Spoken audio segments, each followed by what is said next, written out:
Assalamualaikum warahmatullahi wabarakatuh.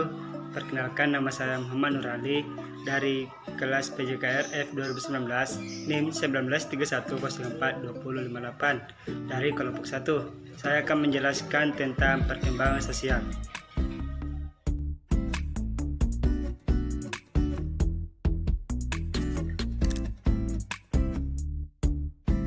Perkembangan sosial merupakan suatu pencapaian dalam hubungan sosial.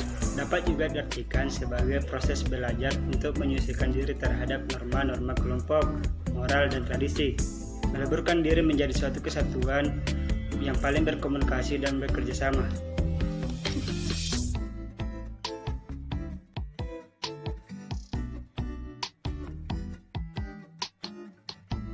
Menurut Harlock, mengutarakan bahwa perkembangan sosial berarti perolehan kemampuan berperilaku yang sesuai dengan tuntunan sosial. Menurut Plato, secara potensial manusia dilahirkan sebagai makhluk sosial. Samsudin mengatakan bahwa sosialisasi adalah proses belajar untuk menjadi makhluk sosial.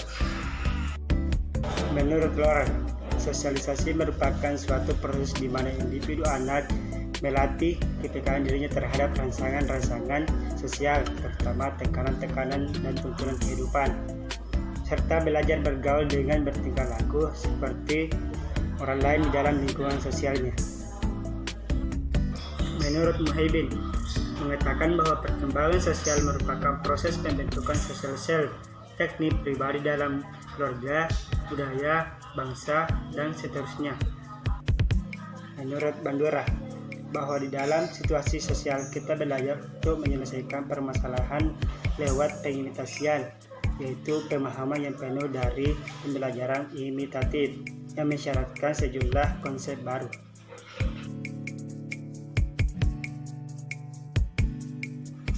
Menurut Samsu Yusuf, menyatakan bahwa perkembangan sosial merupakan suatu pencapaian dalam hubungan sosial. Dapat juga diartikan sebagai proses belajar untuk menyesuaikan diri terhadap norma-norma kelompok, moral, dan tradisi.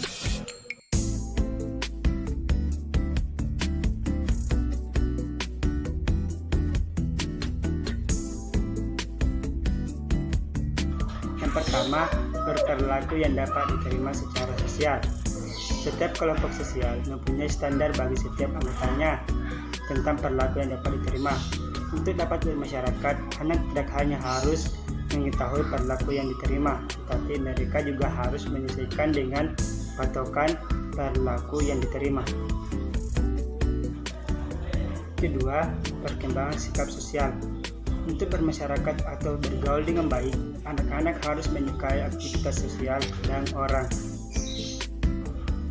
Tiga, memainkan peran sosial yang dapat diterima. Setiap kelompok sosial mempunyai pola kebiasaan yang dapat ditentukan dengan seksama oleh para anggotanya dan dituntut untuk dipatuhi.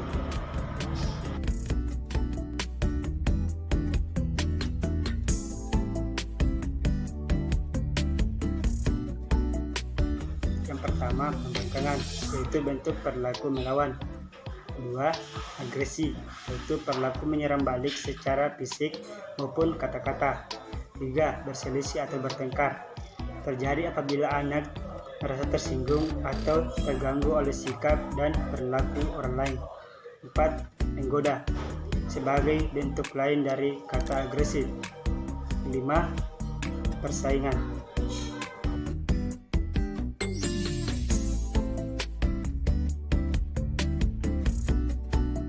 Yang pertama, keluarga. Keluarga merupakan lingkungan pertama yang dapat memberi pengaruh terhadap berbagai aspek perkembangan anak, termasuk perkembangan sosialnya. Yang kedua, kematangan. Untuk dapat bersosialisasi dengan baik, diperlukan kematangan fisik dan psikis, sehingga mampu mempertimbangkan proses sosial, memberi dan menerima nasihat orang lain. Memerlukan kematangan intelektual dan emosional. Di samping itu, kematangan dalam berbahasa juga sangat menentukan. Yang ketiga, pendidikan. Pendidikan merupakan proses sosialisasi anak yang terarah. Hakikat pendidikan sebagai proses pengoperasian ilmu yang normatif. Anak memberikan warna kehidupan sosial anak dalam masyarakat dan kehidupan mereka di masa yang akan datang.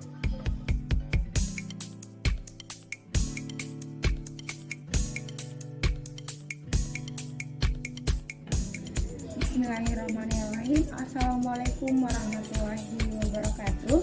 Kenalkan, saya Widya. Saya juga merupakan seorang mahasiswa yang tentunya merasakan bagaimana proses perkuliahan yang dilaksanakan secara daring atau online. Ya, baik, jika ditanya perihal kesan dan pesan selama kuliah, ada beberapa hal yang bisa saya petik, baik dari segi positif maupun negatifnya. Positifnya, selama kuliah online, saya dapat merasakan bagaimana perkembangan atau mengembangkan potensi IQ-nya saya. Kemudian saya juga dapat lebih melihat kondisi untuk memanfaatkan waktu luang untuk lebih produktif, seperti misalnya berkarya, menulis, dan lain sebagainya. Namun untuk negatifnya secara umum ini mungkin terdapat pada kecemasan jaringan, kuota, dan lain sebagainya.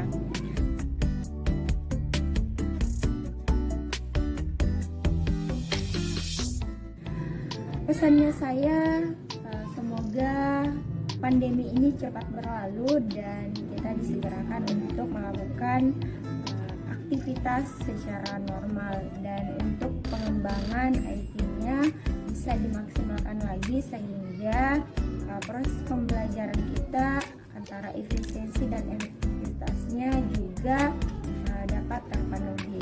Sekian dan terima kasih. Wassalamualaikum warahmatullahi wabarakatuh.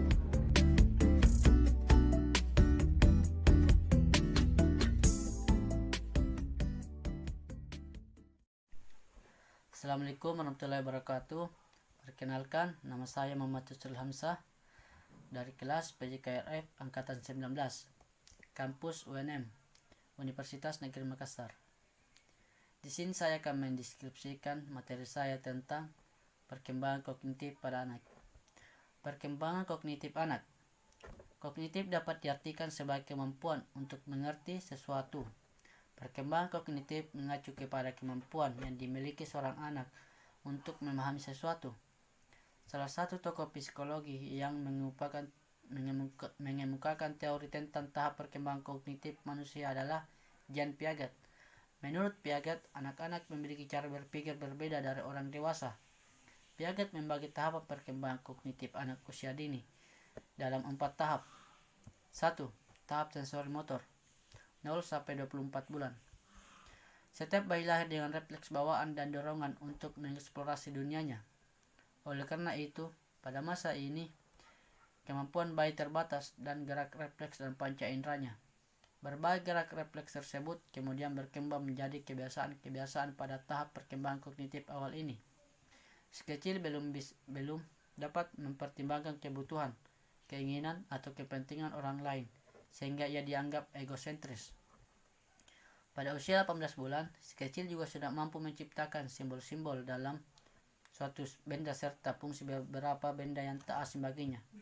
Si kecil pun kini mampu melihat hubungan antar peristiwa dan mengenali mana orang asing dan mana orang terdekatnya. 2. Tahap operasional, 2-7 tahun. Pada masa ini, anak mulai dapat menerima rangsangan meski masih sangat terbatas. Si kecil pun sudah masuk ke dalam lingkungan sosial. Ciri tahapan ini adalah mulai bisa menggunakan operasi mental yang jarang dan secara logika kurang memadai. Si kecil juga masih tergolong egosentris karena hanya mampu mempertimbangkan sesuatu dari sudut pandang diri sendiri dan kesulitan melihat dari sudut pandang orang lain. Ia sudah dapat mengklasifikasikan objek menggunakan suatu ciri, seperti mengumpulkan semua benda berwarna merah walaupun bentuknya berbeda-beda. 3. Tahap operasional konkret, 7-11 tahun. Pada masa ini, anak sudah mampu melakukan pengurutan dan klasifikasi terhadap objek maupun situasi tertentu. Kemampuan mengingat dan berpikir secara logis si kecil pun makin meningkat.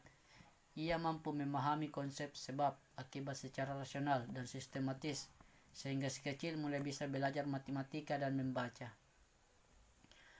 Pada tahapan ini pula, sifat egosentris si kecil menghilang secara perlahan. Ia kini sudah mampu melihat suatu masalah atau kejadian dari sudut pandang orang lain. 4. Tahap operasional formal mulai umur 11 tahun. Pada masa ini, anak sudah mampu berpikir secara abstrak dan menguasai penalaran. Ia dapat menarik kesimpulan dan informasi yang tersedia. Ia dapat memahami konsep yang bersifat abstrak seperti cinta dan nilai. Si kecil juga bisa melihat kenyataan tidak selalu hitam dan putih, tetapi juga ada gradasi dan putih. Gradasi abu-abu, diantaranya kemampuan ini penting. Si kecil mulai bisa belajar matematika dan membaca. Pada tahapan ini pula, sifat egosentris si kecil menghilang secara perlahan. Ia kini sudah mampu melihat suatu masalah atau kejadian dari sudut pandang orang lain. 4. Tahap operasional formal mulai umur 11 tahun. Pada masa ini, anak sudah mampu berpikir secara abstrak dan menguasai penalaran. Ia dapat menarik kesimpulan dan informasi yang tersedia. Ia dapat memahami konsep yang bersifat abstrak seperti cinta dan nilai. Si kecil juga bisa melihat kenyataan tidak selalu hitam dan putih, tetapi juga ada gradasi dan putih.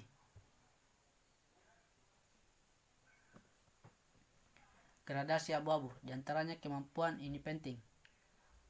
Sekian dari saya. Assalamualaikum warahmatullahi wabarakatuh.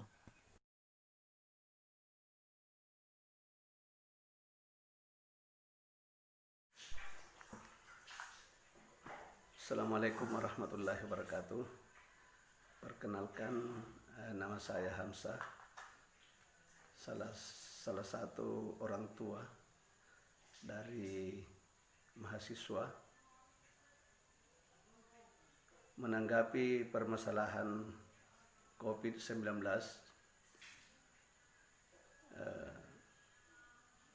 sebaiknya kita mengikuti protokol kesehatan, jaga jarak, pakai masker, rajin mencuci tangan,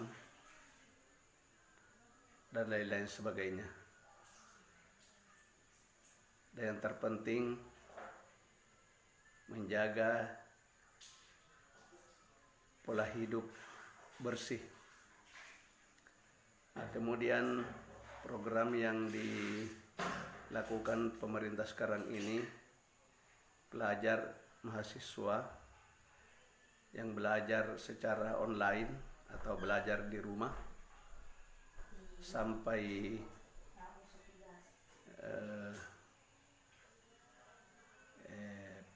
ada pemberitahuan atau keputusan dari pemerintah. Demikianlah yang sempat saya sampaikan. Wassalamualaikum warahmatullahi wabarakatuh.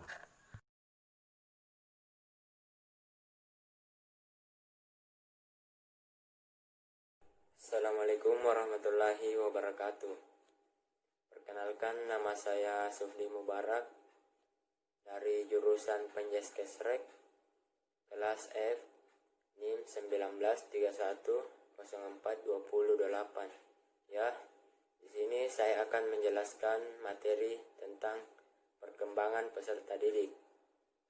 Menurut saya, perkembangan adalah suatu proses di mana seorang individu mengalami perubahan dalam aspek psikologis dan sosialnya.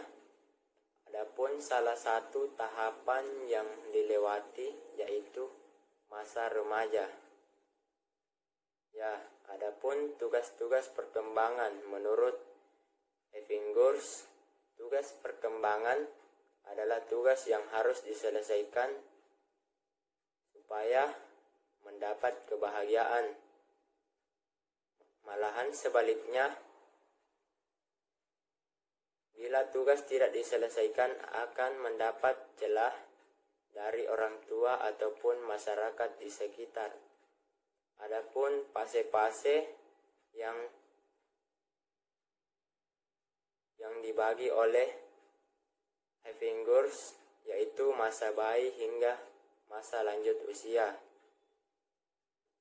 Ya, nomor 1, masa bayi dan anak-anak, contohnya belajar berjalan, belajar berbicara, dan belajar memakan makanan padat. Masa anak sekolah, yaitu contohnya belajar bersahabat dengan anak-anak sebaya atau sesama umur. Yang ketiga, masa remaja. Contohnya, menerima keadaan jasmani dan menggunakan secara efektif. Pemilihan dan latihan jabatan. Belajar bergaul dengan kelompok anak-anak wanita dan anak-anak laki-laki. Yang keempat, masa dewasa. Contohnya mulai bekerja dan memilih pasangan hidup. Yang kelima yaitu masa dewasa. Contohnya mencapai tanggung jawab sosial warga negara secara penuh. Menurut Robert G. Hyphengours, mengartikan tugas perkembangan itu merupakan suatu hal tentang kehidupan. Tugas-tugas perkembangan pada usia dari lahir hingga 6 tahun. Contohnya belajar berjalan dan belajar berbicara dan belajar buang air kecil dan air besar. Adapun beberapa menurut para ahli psikologi lainnya tentang perkembangan di setiap fase-fase perkembangan dari lahir hingga 6 tahun. Yang pertama, Charlotte Buchler. Contohnya, menurut Charlotte Buchler, belajar mengenal dunia objektif di luar diri sendiri. Yang kedua, belajar bersosialisasi. Anak memulai memasuki masyarakat luas atau pergaulan. Yang kedua, menurut Elizabeth Beth Hurlock, contohnya tentang penyesuaian terhadap lingkungan. Dan yang kedua, anak belajar menyesuaikan diri dengan lingkungan sehingga dia merasa bahwa dirinya merupakan dari bagian lingkungan tersebut. Sekian dari saya, mohon maaf bila ada kata-kata yang salah, mohon dimaafkan. Demikianlah, Assalamualaikum warahmatullahi wabarakatuh. Assalamualaikum warahmatullahi wabarakatuh. Saya Rifkah, kakak dari Zuhdil Mubarak.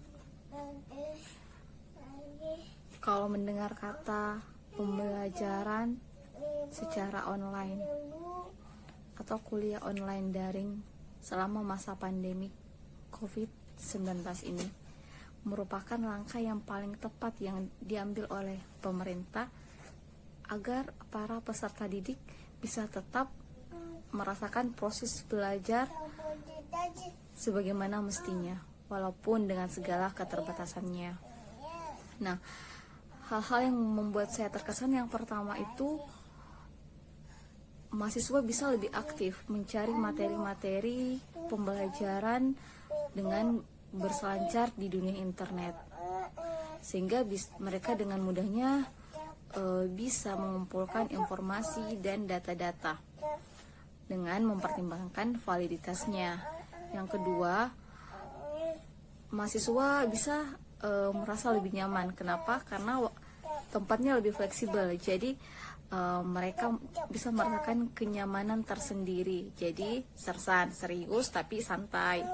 Kemudian yang ketiga, waktunya lebih efisien. Jadi waktu tatap muka secara online itu tepat waktu dan tidak ngaret. Jadi sesuai dengan yang ditentukan. Dan yang keempat, memudahkan mahasiswa untuk recall. Jadi bagi mahasiswa yang ingin menyimpan video, kemudian ketika mereka membutuhkan atau ingin mengingat dan mempelajari ulang, mereka dengan mudahnya bisa memutar kembali materi yang mereka dapatkan dalam proses kuliah secara online. Nah, itu untuk kesan saya. Sementara untuk pesan saya, yang pertama dibutuhkan tingkat pengawasan yang lebih tinggi, di mana terlihat mahasiswa yang aktif bisa semakin aktif, namun mahasiswa yang pasif dua kemungkinan, bisa sedikit lebih aktif atau justru semakin ogah-ogahan, cukup mengaktifkan seolah berada di tempat dan ruang yang ditentukan, tetapi tidak sesuai yang diharapkan. Yang kedua, tidak semua mata kuliah dengan mudahnya bisa diajarkan secara online, karena setiap mata kuliah maupun materi tertentu memiliki tingkat kesulitan yang berbeda. Makanya dibutuhkan metode-metode tertentu yang sekiranya bisa memudahkan mahasiswa untuk lebih memahami materi-materi sesulit apapun itu. Cukup sekian pesan dan kesan saya. Tetap di rumah sambil berdoa semoga badai ini segera berlalu dan kehidupan bisa berlangsung secara normal kembali. Assalamualaikum warahmatullahi wabarakatuh. Assalamualaikum warahmatullahi wabarakatuh. Saya dari kelompok 1 akan membawakan materi yang berjudul Perkembangan Bahasa. Saya atas nama Aisyah Helani Primalinda dengan NIM 1931042044, kelas PJKRF. Perkembangan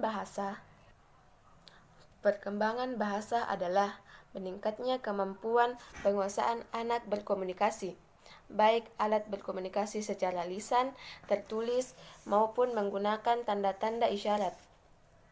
Perkembangan bahasa yang menggunakan model pengekspresian secara mandiri, baik lisan maupun tertulis, dengan berdasarkan pada bahan bacaan akan lebih mengembangkan kemampuan bahasa anak. Bahasa adalah sarana berkomunikasi dengan orang lain. Dalam pengertian ini, tercakup semua cara untuk berkomunikasi di mana pikiran dan perasaan dinyatakan dalam bentuk lisan, tulisan, isyarat, atau gerak dengan menggunakan kata-kata, simbol, lambang, gambar, atau lukisan. Melalui bahasa, setiap manusia dapat mengenal dirinya, sesamanya, alam sekitar, ilmu pengetahuan, dan nilai-nilai moral atau agama. Usia sekolah dasar merupakan masa berkembang pesatnya kemampuan mengenal dan menguasai pendaharaan kata. Pada awal masa ini, anak sudah menguasai sekitar 2.500 kata, dan pada masa akhir, kira-kira usia anak 11 sampai dengan 12 tahun, anak telah dapat menguasai sekitar 5.000 kata. Di sekolah, perkembangan bahasa anak ini diperkuat dengan diberikannya mata pelajaran bahasa ibu dan bahasa Indonesia.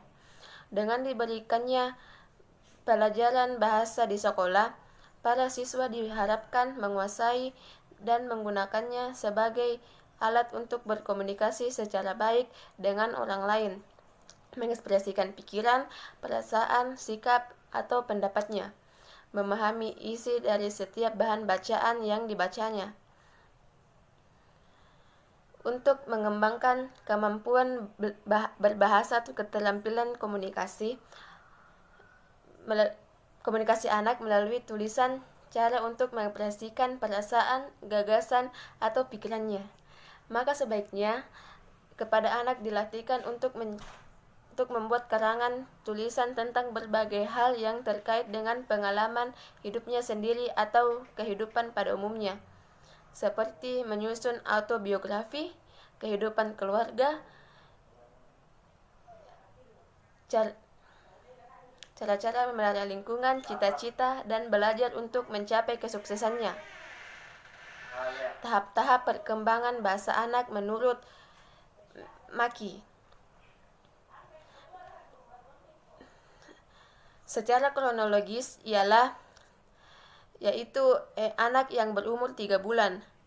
Anak mulai mengenal suara manusia, ingatan sederhana mungkin sudah ada, tetapi belum terdampak. Segala sesuatu masih terkait dengan apa yang dilihatnya. Koordinasi antara pengertian dan yang diucapkannya belum jelas. Anak mulai tersenyum dan mulai membuat suara-suara yang belum teratur. Anak yang berumur 6 bulan. Anak sudah mulai bisa membedakan antara nada yang halus dan nada yang kasar. Dia mulai membuat vokal seperti a, e, a, e, a, e. Anak yang berusia 9 bulan. Anak mulai bereaksi terhadap isyarat. Dia mulai mengucapkan bermacam-macam suara. Dan tidak jarang untuk kita mendengarkan kombinasi suara yang menurut orang lain dewasa adalah suara yang aneh. Anak yang berumur 12 bulan. Anak mulai bereaksi terhadap perintah. Dia mulai gemar mengeluarkan suara-suara yang sudah diamati. Ada beberapa kata tertentu yang diucapkannya untuk mendapatkan sesuatu. Anak yang berusia 18 bulan. Anak mulai mengikuti petunjuk. Kosakatanya sudah mencapai sekitar 20-an. Dalam tahap ini, komunikasi dengan menggunakan bahasa sudah mulai tampak. Kalimat dengan satu kata sudah digantinya dengan kalimat 2 kata. Anak yang berumur 2 sampai dengan 3 tahun. Anak sudah bisa memahami pertanyaan dan perintah sederhana. Kosakatanya baik pasif dan sudaktif sudah mencapai beberapa ratus. Anak sudah bisa mengutarakan isi hatinya dengan kalimat yang sederhana. Anak yang berusia 4 sampai dengan 5 tahun. Pemahaman anak makin mantap, walaupun masih sering bingung dalam hal yang menyangkut waktu, atau konsep waktu belum bisa dipahaminya dengan baik. Kosakata aktif bisa mencapai 2000-an, sedangkan yang pasif sudah makin banyak jumlahnya. Anak mulai belajar berhitung dengan kalimat-kalimat yang agak rumit mulai digunakannya. Anak yang berusia 6 sampai dengan 8 tahun. Tidak ada kesukaran untuk memahami kalimat yang biasa digunakan oleh orang dewasa sehari-hari. Mulai belajar membaca aktivitas dan dengan sendirinya menambah pemberian katanya. Mulai membiasakan diri dengan kalimat. Anak yang berumur 6 sampai 8 tahun. Tidak ada kesukaran untuk memahami kalimat yang biasa dipakai orang dewasa dalam sehari-hari. Mulai belajar membaca dan aktivitas ini dengan sendirinya menambah pembendaharaan katanya. Mulai membiasakan diri dengan pola kalimat yang agak rumit dan bersatu pada dasarnya sudah dikuasainya sebagai alat untuk berkomunikasi. Namun, ada sebagian anak yang mengalami hambatan perkembangan bahasa di Amerika. Contohnya di Amerika dengan Kanada. Sebanyak 8 hingga 12% anak bersekolah mengalami hambatan dalam keterampilan bicara dan mendengarkan dibandingkan dengan teman-teman sebayanya.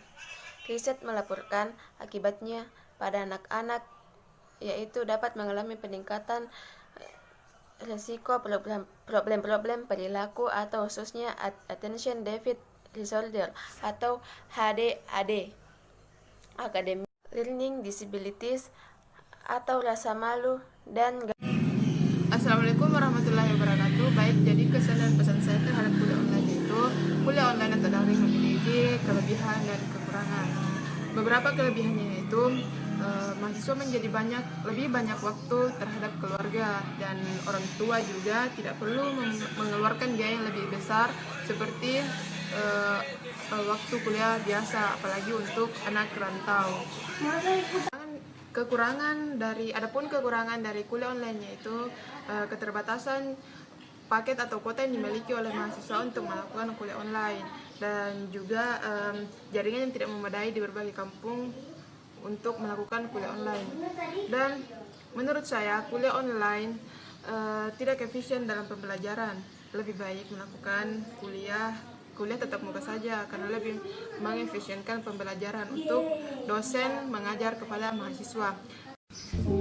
Baik, bismillahirrahmanirrahim. Assalamualaikum warahmatullahi wabarakatuh. Perkenalkan, nama saya Ihwanul Ikram, NIM 1931042025, jurusan Pencaskesret kelas F angkatan 2019.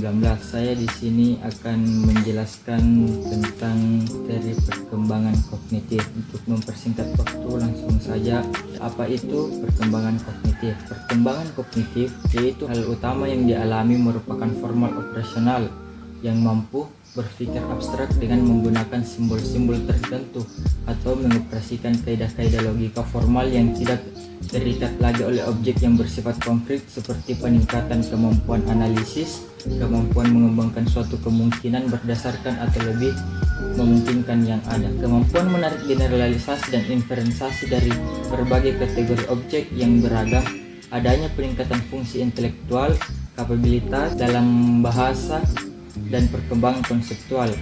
Dengan kata lain, bahasa merupakan suatu hal alat vital untuk kegiatan kognitif. Dalam perkembangan kognitif ada beberapa tahap, yaitu tahap yang pertama, tahap sensori motor, yaitu ketika usia 0 sampai 2 tahun.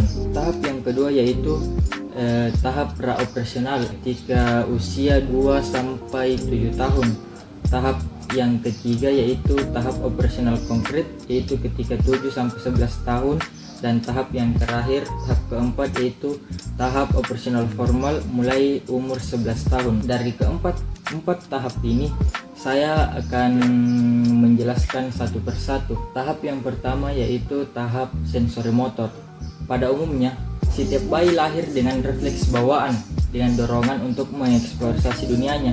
Oleh karena itu, kemampuan bayi pada umumnya sangatlah terbatas pada jarak refleks dan panca inderanya. Yang kedua yaitu tahap praoperasional.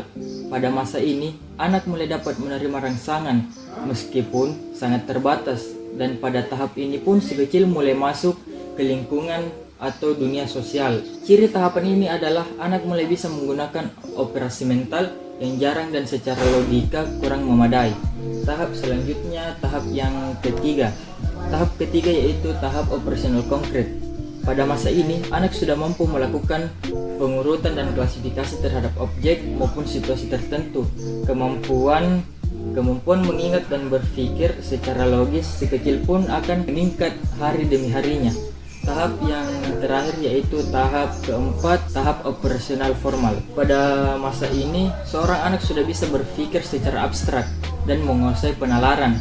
Seorang anak dalam fase ini sudah bisa menarik kesimpulan dari informasi yang tersedia. Ia dapat memahami konsep-konsep bersifat abstrak seperti cinta atau nilai. Pada masa ini, si kecil juga bisa melihat kenyataan yang tidak selalu hitam dan tidak selalu putih. Kadang juga ada abu-abunya. Kemampuan ini sangat penting karena akan membantunya untuk melewati masa peralihan dari masa remaja menuju fase dewasa ke dunia nyata. Selanjutnya yaitu perkembangan kognitif juga memiliki pendapat dari beberapa ahli.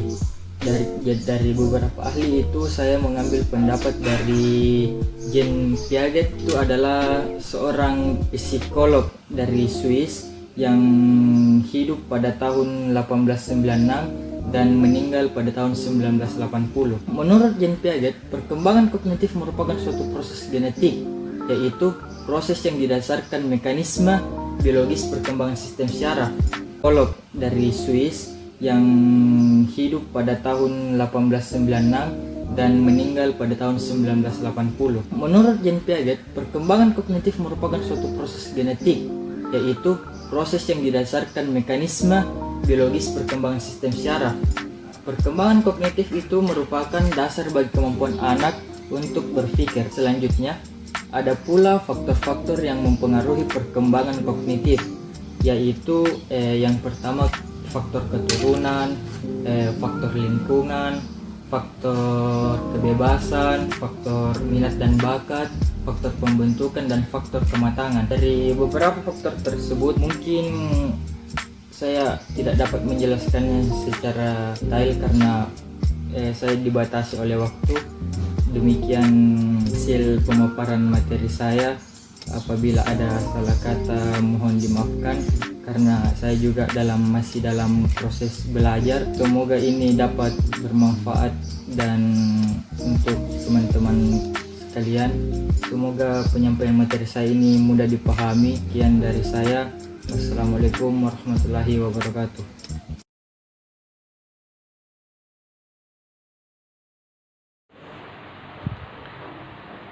Assalamualaikum warahmatullahi wabarakatuh. Saya Risma Disa Putri. Saya adalah salah satu orang terdekat dari saudara Ikhwanul Ikram, dan di sini saya akan menyampaikan kesan dan pesan saya mengenai Ikhwanul Ikram selama mengikuti perkuliahan secara online atau daring di tengah pandemi COVID-19 ini. Baik, langsung saja. Yang pertama, kesan saya. Seperti pada mahasiswa umumnya, Ikhwanul Ikram menjadi mahasiswa yang tidak seperti biasanya. Dia mengerjakan tugas tepat pada waktunya agar tidak diburu oleh deadline. Yang kedua, dia mengikuti perkuliahan secara daring dengan sangat baik.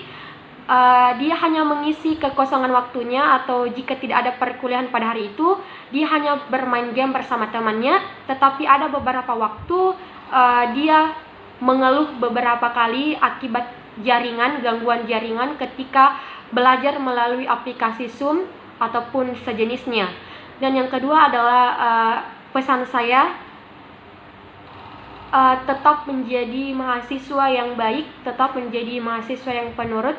Penurut di sini maksudnya menyaring apa yang didengar lalu diutarakan kepada orang lain. Yang kedua, menjadi versi terbaik oleh diri kamu sendiri, menjadi manusia yang bermanfaat untuk orang lain, untuk orang sekitar, dan bahkan untuk bangsa dan negara. Dan semoga bisa menjadi guru atau teladan yang baik untuk kelak siswanya nanti. Dan semangat terus, semoga pandemi ini cepat berlalu dan kamu dan teman-temanmu bisa kembali bertatap muka secara langsung. Mungkin itu cukup kesan dan pesan saya mengenai Ikhwanul Ikram. Thank you very much, and then Assalamualaikum warahmatullahi wabarakatuh. Assalamualaikum warahmatullahi wabarakatuh. Perkenalkan, nama saya Muhammad Fikri Hamzal Sabila dengan NIM 193104-2015, kelas Penjaskes RKF 2019. Materi yang saya bawakan adalah perkembangan bahasa. Perkembangan bahasa dimulai awal kehidupan manusia. Bayi memulai tanpa bahasa. Tetapi ketika berusia 4 bulan, bayi sudah bisa membedakan mana suara, bunyi, dan mulai mengoceh.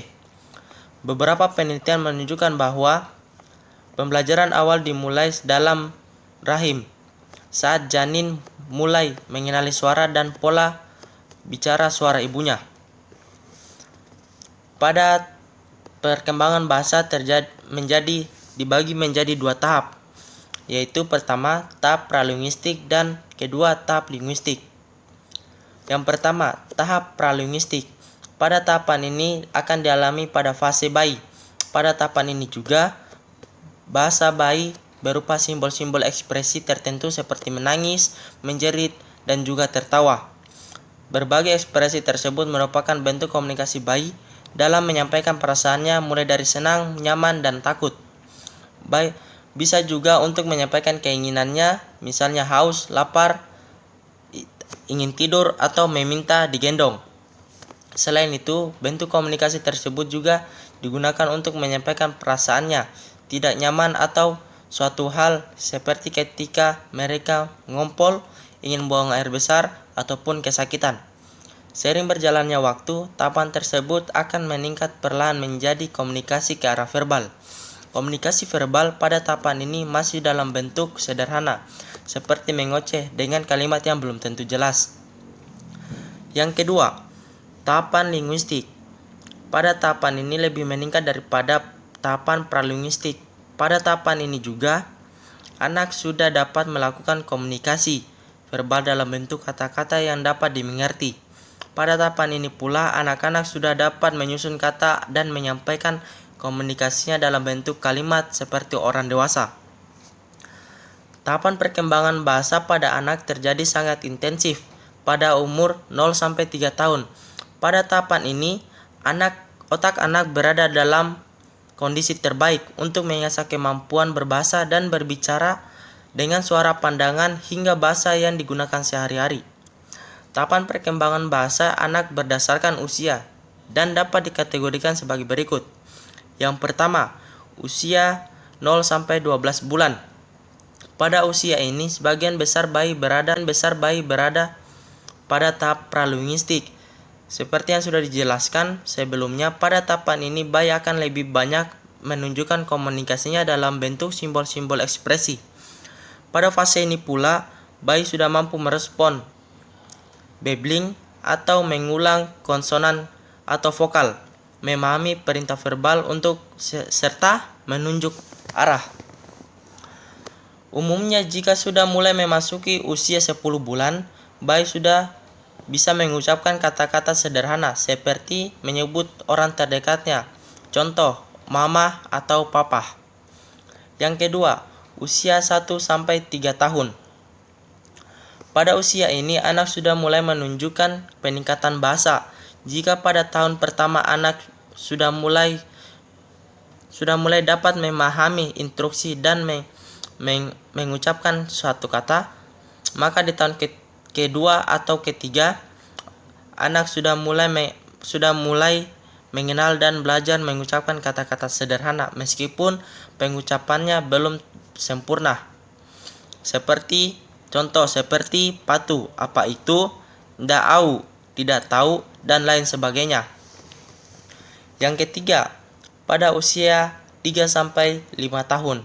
Pada tahapan ini, anak sudah mampu menyusun kata dan menyampaikan komunikasinya dalam sebuah kalimat seperti orang dewasa. Ia sudah mampu mengenal kata kerja dan kata ganti. Ia juga sudah dapat menyampaikan keinginannya dalam bentuk kalimat seperti aku ingin makan roti, aku mau bermain, dan lain sebagainya. Tak hanya bisa menyampaikan keinginannya. Pada usia ini anak juga sudah mampu melontarkan pertanyaan, protes, penolakan, ataupun penyampaian perasaan.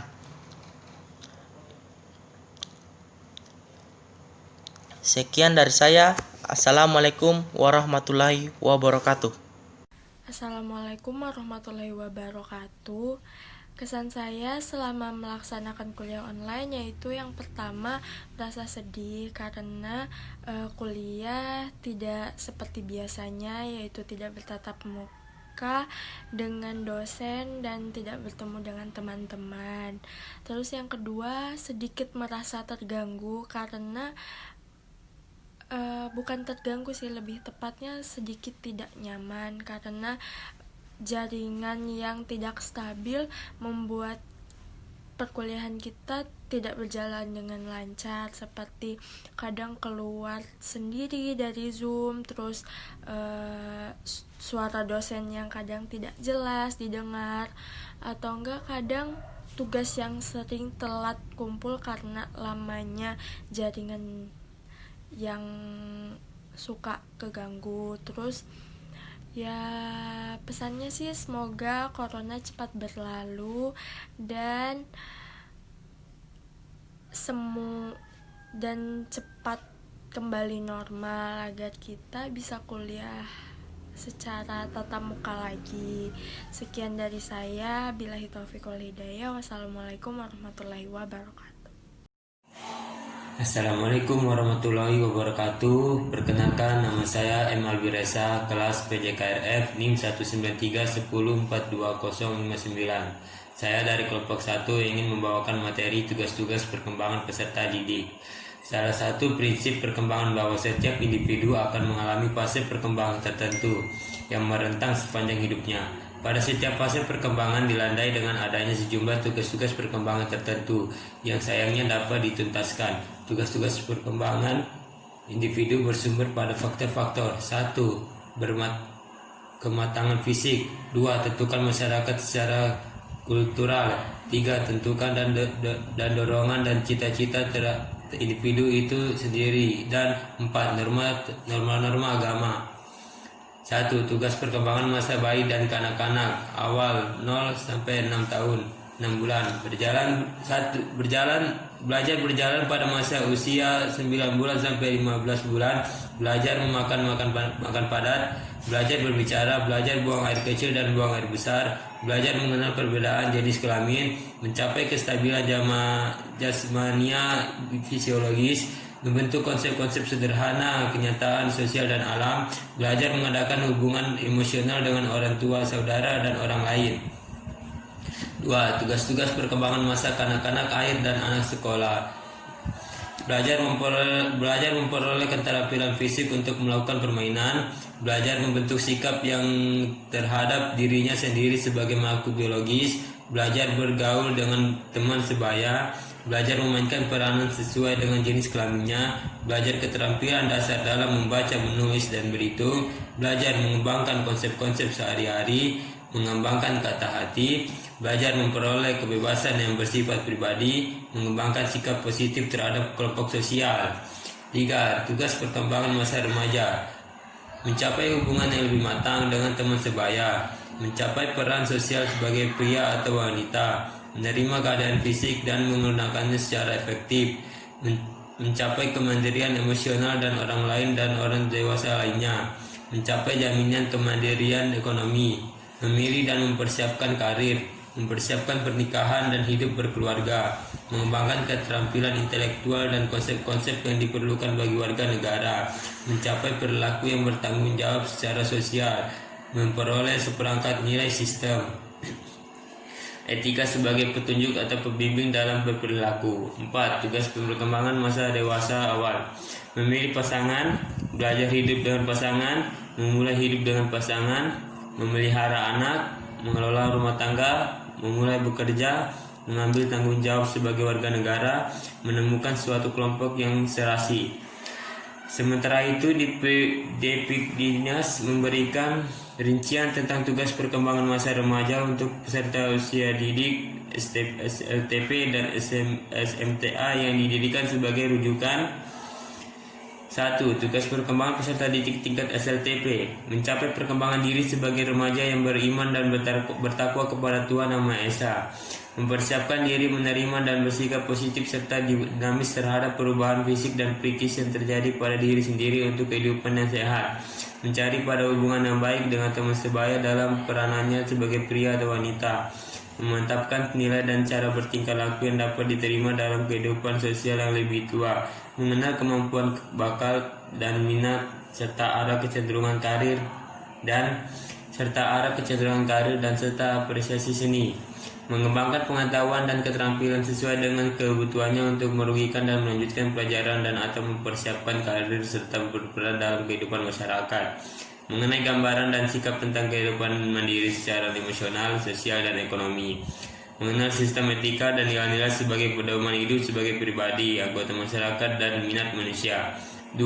Tugas perkembangan peserta didik tingkat SLTA. Mencapai kematangan dalam beriman dan bertakwa kepada Tuhan Yang Maha Esa. Mencapai kenikmatan dalam hubungan teman sebaya serta kematangan dalam peranannya sebagai pria dan wanita. Mencapai kematangan pertumbuhan jasmania yang sehat. Mengembangkan penguasaan ilmu, teknologi, dan kesenian sesuai dengan program kurikulum persiapan karir dan melanjutkan pendidikan tingkat serta berperan dalam kehidupan masyarakat yang lebih luas. Mencapai kematangan dalam pilihan karir, mencapai kematangan gambaran dan akan tentang kehidupan mandiri secara emosional, sosial, intelektual, dan ekonomi. Mencapai kematangan gambaran dan sikap tentang berkehidupan, berkeluarga, bermasyarakat, berbangsa, dan bernegara. Mengembangkan kemampuan komunikasi sosial, intelektual, serta apresiasi seni. Oke, sekian, terima kasih. Itu yang saya bawa untuk materi tugas-tugas perkembangan peserta didik. Kesan dan kesan saya, semoga yang lihat video ini bisa belajar dan terus berkarya. Sekian, waalaikumsalam warahmatullahi wabarakatuh.